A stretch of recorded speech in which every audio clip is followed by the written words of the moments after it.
महत्त्वाची बातमी येते। भारताच्या हल्ल्यानं शहबाज शरीफ घाबरलेले आहेत। शहबाज शरीफ यांना आता सुरक्षित स्थळी हलवण्यात आलेलं आहे। पाकिस्तान किती हादरलेला आहे, कारण राष्ट्राचे प्रमुखच आता घाबरलेले आहेत, हादरलेले आहेत आणि त्यांना आता सुरक्षित स्थळी लपवलं जात आहे, सुरक्षित स्थळी नेलं जात आहे। शहबाज शरीफ यांना पाकिस्तान आर्मीकडून सुरक्षित स्थळी हलवण्यात आलेलं आहे।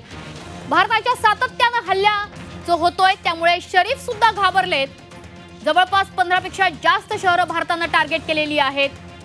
ज्या ठिकाणी शरीफ यांचं निवासस्थान होतं अगदी त्याच ठिकाणी जवळपास हल्ले होत आहेत। त्याच्यामुळे भारताच्या या हल्ल्यामुळे आता शरीफ यांना सुरक्षित स्थळी हलवण्यात येत आहे। शहबाज शरीफ हे स्वतः आता लपून बसतायत, त्यामुळे पाकिस्तान प्रशासनाकडून शहबाज शरीफ यांना सुरक्षित स्थळी नेलं गेलंय। भारत सातत्यानं पाकिस्तानच्या महत्त्वाच्या शहरांवर हल्ले चढवतोय। लाहोरमध्ये मिसाईल हल्ला झालाय, रावळपिंडी, कराची हे सुद्धा टार्गेटवर आहेत। अनेक ठिकाणी ड्रोन हल्ले केले जात आहेत।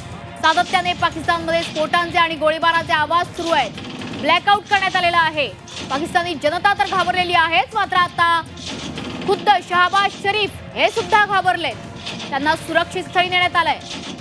पाकिस्तानी आर्मीकडून शरीफ यांना सुरक्षित स्थळी नेण्यात आलंय। खुद्द पाकिस्तानचे पंतप्रधान आता घाबरलेले आहेत। भारतानं पाकला जे सडेतोड उत्तर द्यायला सुरुवात केली, यानंतर पाकिस्तानी पंतप्रधान आता लपून बसतायत।